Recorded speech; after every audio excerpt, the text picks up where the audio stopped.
नेताजी अखन टटका पुरना पार्टी छोड़ के लबका पार्टी ज्वाइने केलके। पुरना पार्टी में टिकट मिले के कोनो संभावना नहीं बुझायल तो लबका पार्टी में चल एले। तो लबका पार्टी के वरिष्ठ नेताजी से कह रहे है हमरा जैसे आब ए बात के लिस्ट द दिया कि पहले तो हम पुरना पार्टी जे में छलिए ओकर तारीफ करी छलिए आ जे में एलिए अही के बुराई करी छलिए वो बात सबके लिस्ट हमरा छलिए। लेकिन आब तो उल्टा करऽ पड़ते, जे पार्टी में एलिए लबका पार्टी में जे एलिए तो पार्टी के तारीफ आ जे पार्टी छोड़लिए पुरना ओई के बुराई करे पड़ते। तो ये लिस्ट कनी हमरा द दिया की से बजे पड़ते।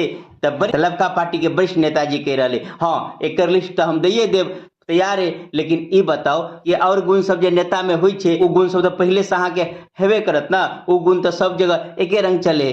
कल के हाँ वो गुण सब तो है हमरा में एगो नेता के बने जे हुई। कल के बताओ तो कनी की गुण अहाँ के एगो नेता बने के लिए जो होबाक चाहिए। कल के है हमरा मालूम है कि नेतागिरी करे के लिए पहले लोग के आंख फोड़ कर फिर चश्मा बांट पड़े है, बस्ती में आग लगा कर फिर राहत बांट पड़े है, शहर में दंगा करवा कर मंच लगा कर फिर शहर में जाकर शांति व्यवस्था के अपील कर पड़े है। ये बात सुनकर लबका पार्टी के वरिष्ठ नेताजी कहल के धन्यवाद, ई गुण सब जहाँ ला मौजूद है वहाँ एगो पक्का सफल राजनेता बन सकै छी।